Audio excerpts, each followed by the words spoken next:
But at this point, we're going to find out how sand winning is affecting a community in Ningo Prampram. Upon entering the Lekpongunor community, parcels of land where sand winning activities are taking place can be seen along the road. Most of the land, which had cassava, coconut, and palm nuts planted on it, has been cleared for sand winning activities. Robert Tete, a cassava farmer, narrates how he was forcefully evicted from his farm by some sand winners. Last year, I was in my farm when one man called Nayu came to me and said I should leave the farm. I said, why? Why I should leave the farm? He said, he will not talk twice. I should leave the farm. If I don't know what is coming, if I know what is coming, I will not ask question. So I was in the farm when they came with 2 motorbikes with 4 men having a gun. They were giving one shoot. So when we give one shoot, we try to run away, but we are afraid that when we are running, they will shoot us. So we were in the farm when Nayo came with the langas, and they beat me and my wife, my children up. So they said we should not come to the farm again.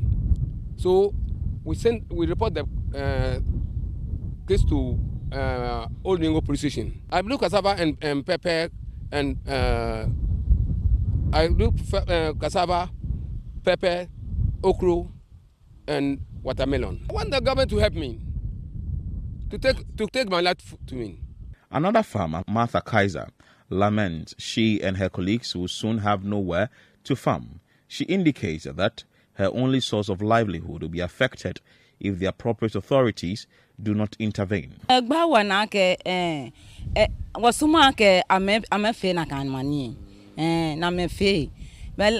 supone ke moko no ni no oya bile na me ke hambo ne abachwa abakebu amana ke banya edashin na banye ne na supone na me chwa wa banya agree ye hi ka achwa enhumo ba yewo. James Lai, a unit committee member of the Lekpongunor electoral area, corroborates the concerns of the farmers, maintaining that the community is bearing the brunt of the sand-winning activities. The situation here is that, as you can see, the land at my back be weeding. Firstly, we used to farming here, but because of the weeding of the sand, they weed all our cassavas, they destroy everything. So now, no more cassava farming again, as you can see at my back. There, it worries us because now no food. At the first rate, because there is a farm here, you can come and uproot the cassava, and you go and make a cassava dough. Then we'll get food to eat. But right now, as they destroy all the land, no more cassava again. So it causes farming here, and it's very dangerous for us. So far as the DC knows something about it, it means the government knows something about it. What we are asking them to come and do, they should come and then talk to those people that they are doing that kind of thing, so that they will stop, so that the other land that have remained will remain, so that the others will get it to make the farm. The Ningo Prampram District Chief Executive, Al Latif Tete Amano, who admitted that his office is aware of the issue, stressed that the Assembly is liaising with the Minerals Commission to ensure that the sand-winning activities in Lekpongunor are stopped. Yes. What is the Assembly doing about it? Yeah, honestly, what the Assembly come out with, we have a task force, which we even arrested some, and then with human face, they promise they will never do such a thing again. And in reality, I think around the coastal belt, they've stopped the sand winning. And we are now seeing that when you go to Lekpongunor area, especially Bengano, where they are winning the sand, we could see that still there is a challenge, which we are doing everything possible with Mineral Commission, so that I think a stop have to finally come on it. This land you see here used to be a farm, but currently sun-winning activities are happening here because the farmers who used to ply their trade here have been forcefully evicted. According to these farmers, the menace is worrying them. Reporting for Channel One News, my name is Philip Latte. Wow, so those scenes you saw in the reports by my colleague Philip Latte, rather distressing really, the state of Lekpongunor, where we understand that sun-winning activity is just going on discriminately, right? And authorities are helpless with dealing with the menace. To provide a little more insight into what's happening in the area, our colleague in the Channel One newsroom, or my colleague in the Channel One newsroom, Philip Latte, and host of Channel One Community Forum, right? Charlie, no, you be Congratulations big man. on that. No, Philip, see, you be big man. Is that so? Charlie, no, you be large and in charge. Charlie, Welcome to Sunday breakfast. Thank you. How are you doing? It's always a I'm doing pleasure good. This is having your you. first time, huh? Yeah, this is my first time We here. pulled you away from church. Yes, You know, very important, Philip and myself, we used to You always have do a our story. business. Yeah. I mean, on show, right? We had Yeah, CNR Extra. CNR Extra. Oh, yes, Yeah, yes, so yes, we I had- remember. used to have So yeah, conversations Philip, on he's issues a and he's all a that. big man. Yeah. Wow. But how's the show on Thursday? Your first. So the yeah. first one in Salaga Market, or at Salaga Market in the Accra Metropolis, Odododio to be precise, constituency. For a while, I thought they were going to start fighting. Oh, you know, they are my people. I always Yeah. say this, and if you understand them, you know how to go Deal about with them. things with it. Because it's a political season, so Yeah. tensions will go high, NPP, NDC, and all that, conversations and all that. So if it happens, you just leave them to do their thing. When they are done, they'll definitely come Come and back speak together. to you, the They understand. media person. So it's one of But it's one of someone those one things. day interview, he said the fish, no, it do some way, it do like something. Well, He said do like what? they have interesting things they do say, yeah. That wasn't a fish, no. It looked like something. They look like what? Interesting things they do say. So Charlie, no filter. I think- no I filter. know. I think the Incredible. first one went very well.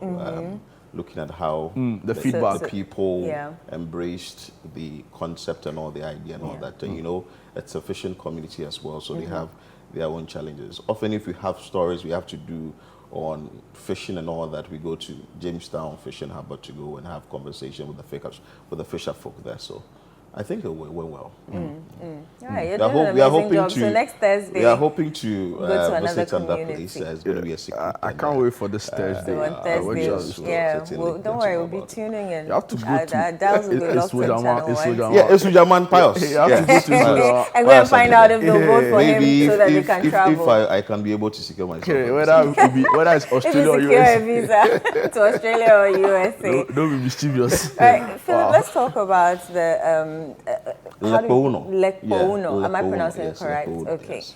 Lekpongunor. How did you even fish out that story in the first place? Journalist and your intuition and all of that. So I was actually going to the community. Did I say the Lekpongunor community? Not really. I was going to Ningo Pram to interview the district chief executive on a story I'm doing. And entering the area, I noticed that some sort of this sun winning exercise was ongoing, and I asked myself, what is really happening in the area? So I had to find out, speak to a few of the individuals there, and they told us that this is the issue they've been battling with for a very long time. Mind you, that's the same way I would say Galamsey started. Because you see all these issues, you don't talk about them, they last for a very long time, and eventually they become a very big problem that the nation would find it very difficult to deal with. My information that I gathered there is that this is just 5% of what is happening there. Yes. The bigger issue is in Mankope. Yeah, Mankope. And for that particular place, the entire farmland destroyed. The farmers are unable to go back to their farming and all that, so they are out of business. And in the Lekpongunor community now, I understand the government is also aware of this particular issue. When I spoke to the district chief executive, That's Al Latif. Yeah, Al Latif. He made mention of the fact that they are trying to put in plans and put in measures to ensure that this thing is addressed. But it's become like a canker in the area that anyone who would want to speak against it is stigmatized. So even when we were at this particular place filing the report, the people we were speaking with, they were scared, looking around, and as soon as they see that a motorbike comes to pass around, they're like, let's move, let's move, let's move. We need to go, before they would go and call their people and come and storm the place. So it tells you that they are scared. They don't know what to do about the situation, but it's affecting their livelihood, because eventually, if we don't have the cassava we use for our fufu, we don't have the coconut we use to refresh ourselves, we don't have the palm nut that we use for the palm nut soup and other things, then where do we go? Look at how we are battling with galamsey now. It's destroying our farmlands, destroying our water bodies and all that. And eventually these things, or what is happening right now, could escalate into a different thing altogether. So how many farmlands would you say have been affected by the sand winning? a lot. A lot. I don't think I can put a figure to it. Yes, a lot. And you saw one of the individuals I spoke to. He was forcefully evicted from. He said it's his watermelon farm, and yes, had been and the destroyed. people had to come there with guns and all that, ask him to move out. What I also gathered is that these lands aren't originally for some of these farmers, so they are owners of the land. Okay. But the fact that these lands are now being converted to sun-winning sites, it's a problem, because it's even a food security problem. Because if we are now supposed to get cassava from Lekpongunor or get it from other areas in the country, and now we are losing what we are having from Ningo Prampram or Lekpongunor, certainly it's going to reduce the stock or the commodities or the items we are going to get from the various markets. And remind you, prices also go high, because once there is high demand and the supply is low, certainly we are going to have the prices of the goods and services going high. So I think it's a big problem that the government would have to look at. When I spoke to the DC, he said that all measures they've put in place to ensure that this particular situation is kept, it looks like it's working, but not so much. Not so well. Yeah, not so well, because they are now supposed to liaise with the Minerals Commission under the Ministry of Lands and Natural Resources to ensure that this particular menace is kept. But it doesn't look like something that will happen overnight. But if the various authorities are having the political will that we always talk about, yeah. certainly this particular issue would be addressed. I don't know where we are really going with the search for money and destroying our environment. Yeah, and it follows, listening to you closely, follows the same trail as Galamsey, Yes. right? So environmental degradation, the greed of a few people, threatening occupants on the land, they are armed, right? And this is really, really disturbing. But let's focus a little more on what the authorities in charge have been saying. You've been saying that, so for example, some of the people we were speaking with were not too comfortable. They fear for their security, engaging you. What's been, I know you spoke to the unit committee. Yeah, the unit committee member For of Lekpongunor. Lekpongunor electoral area. I mean, what's been some of the things they've been saying to you in terms of their approach to fighting the sun winners? What they want done, everything comes from the authority. Because if government should say that, hey, this land, you shouldn't be winning sun on it, certainly these individuals will not go on it and do what they are supposed to do. You understand? So if there is no authority or no sort of sanction coming from government, coming from the various authorities, that is why we have the district chief executive in the area. So if the district chief executive is also not taking up this particular charge, Yeah, true. to ensure that such an activity is brought to an end, then the people will still go ahead and be doing their thing. So it looks like they are helpless. They don't know what to do. They don't know what to say. They are just going about their day-to-day activities, hoping that a savior will come from somewhere to help or salvage the situation. While their Until- farmlands are Exactly. being destroyed, their livelihood, their source of livelihood being taken away from them, that's That's sad. So until then, they are not going to be able to do anything about it, because you can't forcefully go and say that you are going to fight a land guard, so to speak, because the land guard is having some sort of gun and all that. The person came in well protected to fight you. So if you go in that you say you are going to fight that particular individual, you would not be able to be, you'll not be successful. Philip, And the farmers also do not have these sophisticated equipment to fight the land guards. Hold your gun. We'll come back to you for some more insights. But we've been joined by the assembly member for Lekpongunor. Yes. Electoral area, Henry Kwauna. Mr. Na, good morning and welcome to Sunday Breakfast. Good morning, my boss. How are you doing? How are you doing, sir? Yeah, I'm doing better, and I hope you're also doing same. Yeah, we are good. We are good. Except that we are seeing some scenes from your community, Lekpongunor, and we are not too sure. What will you say is the state of sun winning going on in your area? Because you understood from a parliamentary probe somewhere this year that 85% of sun winning activities in the country are illegal. Give us a brief overview of the state of sun winning activities happening in your electoral area. Okay. Most grateful. I think Lekpongunor can be located within the Ngo Papa District Assembly. So it is the last community when you are going to other east, other west. So I think my community care border with the other west district. Okay. Okay, so I think for the past 2 to 3 years now, all the people are here from Accra, and they are coming to Afro areas, and those are carry sounds, and they are going to Accra areas. All those sounds are coming from my community. Okay. I think formerly the place was like a forest where it's a farming community. But currently, I think the land has been turned to a mining place, a sand mining place, and almost all the farming land has now gone. Wow. Efforts from the district assembly, from the DC, visited the place on countless occasions, but I think nothing has been done.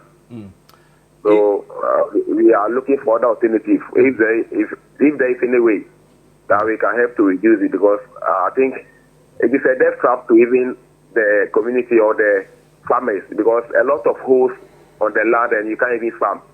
And when you are going there, you are even scared, because anything is likely to happen. Yeah, we can see from the videos and the pictures. We'll talk briefly about the destruction of farmlands and how that is affecting your members within the area.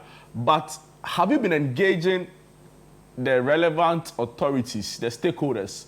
When I'm referring to, for example, the Environmental Protection Authority, the Lands Ministry, the Minerals Commission, are they aware of this looming crisis in the area, and what has been their response? Oh, I think so far, I think it's the DC for the past 2 years. He is very aware, because we are in the assembly with the DC. So whatever happens, you have to channel it through him. And if he cannot do anything about it, then he has to inform other stakeholders who are even higher than him. So he don't want to bypass him, but he's surely aware, and we're expecting him to spread the news to other jurisdictions. But a lot of news has been done on it, and yes, so nothing has been done. So we are fully aware that big men are also aware of what is happening. Mr. Let's talk about so in my colleague's report, right, he mentioned that anytime he interviews somebody on the sand winning, they are scared to talk to him. Are these people who are doing the sand winning, are they armed? And do we know if they're taking the lands from the farmers forcefully? Yes, it is really happening in that way or that instance, because most of the times, people's cassavas, peppers are on the land that they are necessary to grow, or some are already in a process of being harvested. But yes, so the only thing you see the following morning or in the what's happening in the night is that when you go, everything is being clear. So I can say they are really putting pressure on them, and they are now forcing them. I think it's no more a persuasion, but it's like they are applying force on them, telling me that the land is theirs. So whatever happens, I think they don't come to conclusion, or they don't have a seat to judge, or that, oh, this is what they are going to do. But the only thing you hear is that they have invaded on the cassava land, they have invaded on the pepper land, and that is it. How's this affecting your and the people in your community's livelihoods, and what's the ripple effect for the country, or for us all in general? I think the effect that it is bringing to the people is that now commodities are going high, and mostly our place is a farming community, and when this is happening, lots of, it is affecting the people in the process of losing their jobs. The youth are not getting it to do. The youth who have now invested much in the farms are now losing the interest because that land doesn't belong to you, or that land that you claim that is your father or your great-grandfather who are giving to you. People are now invading at the place, and the ground itself over there is a death trap. When you visit the place and you are not careful, anything is likely to happen.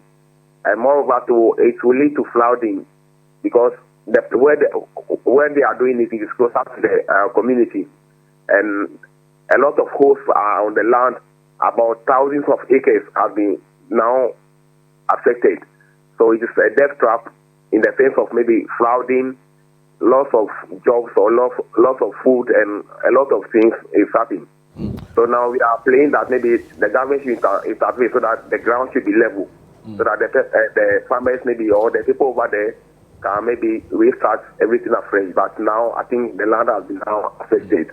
All right, Mr. Na, so interesting. We also understand that a lot of the time, this activity of sand winning happens during the day in broad daylight, where huge tractors and sometimes even excavators are on site taking the sand to a location we don't know. Is the police aware of this activity ongoing? Have you made an effort to reach out to the police to make an official complaint on the matter in the area? And what has been their response as well? Oh, I think for the policing jurisdiction, that was last 2-3 years ago, and last year ago, there was no single week that they never visited the site. Sometimes they visited the site, there is an issue. Sometimes people who are also fighting over the land, you see the police rushing to the place. Sometimes you see the soldiers also going, or the army or the military may also go into the place. But at the end of it, they go 2 or 3 days ago, then you see the people coming back to the excavators and other people coming to the site again. So it's like, actually for now, we don't know what really is happening. And, the presence of the land gas and other things is making the place all scary.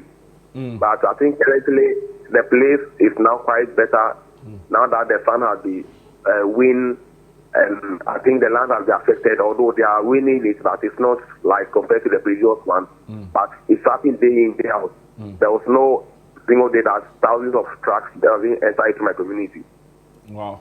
I mean, we'll leave it here, Mr. Henry Kwao. Now, thank you so much for your time and for offering these insights into this really disturbing activity of sand winning going on in the Lekpongunor area. We'll be following keenly so duty bearers are able to also follow up and bring some sanity within the space. Thank you so much for your time. Philip, you agree with a lot of the things he said? I do. My worry is this is how Galamsey started. And we will look on to these things and we are just allowing it happen. Then eventually, when the ramifications starts coming and we are bearing the brunt, then we start screaming, because he made mention of security issue, the life of farmers being at risk and all that. Even if it rains and now these particular lands now have water filled with in there, people can start dying. Because you've already seen stories about children falling into galamsey pits not too long all that, ago. yes. Somebody lost their twins. Yeah, twins were playing around the galamsey pits. They fell in, they drowned, and that was it. So if there is a political will, if there is something that has to be done about this thing, it has to be done now. Because you just don't want to look on and just leave it like that, and eventually when issues start coming, then we drive the 15, 20 V8 to these places and saying that we are going to support them with these people, and all they are of going to that. support the area and all that, they are going to speak to the farmers and all that. What is happening there now must be dealt with. Mind you, it's not only in the Lekpongunor electoral area. Right. Keta is happening, Weja is happening. Yeah. Other places too, they are all having issues So with it's the coastal sun-winning area. issues. Yes. Yeah. So if you think that this is what is happening, then there are rightful ways for the sun-winning exercise to be done, let it be done. But don't go to the extent of destroying farmlands, because you are destroying the farmlands. When Henry was talking, you could sense that there is this kind of frustration. I mean, he's reached this wit ends, Exactly. right? There's And you wake up in the morning as a farmer, you've toiled, you've gone morning, you've gone after, you've gone evening, dawn, and all that. Yeah. Then you wake up one morning and everything has been cleared, your cassava and everything, hoping that you would have, you cultivate this items and sell and make money, and everything is gone. How will you feel? You feel frustrated. So it affects even your finances. And this is a time that we are also saying that we want money in pockets. pocket. Wow. And these things are destroyed. And how are we going to generate jobs for ourselves? interesting. In one breath, you see, we need sand to build. But then in another breath, we're asking for it to be controlled. Well, Yes, we need sun to build, but I'm sure that there are other places that you can get sun from. And not destroy Yes, people's if farmlands. you think that this place has been demarcated, that we need to get sun there, then don't go asking or for farmers to farm in this particular area. Right. Philip, You understand? And even if you want to clear it, maybe you would want to go into an agreement with these farmers. Well, cultivate your cassava, clear everything, then we would come and do a sun winning exercise. Right, But right. you don't just go and in destroy there, someone's destroy land. their farmlands, And threaten get them them out and all of that. out of the Philip, scene you've and been all that. following this issue very closely. The MP for the area is well known within the space, pushing all kinds of advocacy and Samuel Jata George. yeah, I've not heard him in all of this. Of course, it's not his responsibility to drive these people out or go after them, right? He's a member of parliament. But I've not heard any advocacy from him. You've been following the story clearly. Has he spoken on it? What is his position Well, I've not heard on this? Samuel Jata George on this particular issue. Being truthful enough, I've not spoken to him about this issue. The person who is the president's representative there is the DC, and he's the one I spoke to, who is aware of this particular issue. As to if Samuel George or Samuel Jata George will speak on this particular issue, Or even then push yes, the advocacy of it. we are yet to hear from hear. him on that. But even if such a thing is happening in his constituency, He should be aware of he it. should be aware of it. So maybe we'll go to him and speak to him and find out from him what he's doing to ensure that this particular issue is Charlie, is El kept. Filipino. Oh, El Filipino. I El have a name for everybody that Filipino. comes to the show. Philip, thank you so much. Filipino That is was- on base. was No, see, there's Filipos insightful. and there's Filipino. So this Thursday, this coming Thursday, our viewers should just watch out for the next area we'll be going to. We'll bring in them exciting El comments, Filipino. exciting Engagements. thoughts, exciting engagements from a group of people somewhere. They should just expect. They should wait for it. Yeah, somewhere. No, I They like should that. just expect Wow, it. it's been great having you, and thank you for the job you are doing, highlighting this serious problem of environmental degradation, right? And the loss of livelihoods, the loss of farmlands is just terrible. We need to put a stop to it. Already, Parliament said 85% of sun-winning activities is being done illegally. So we need a lot more proper regulation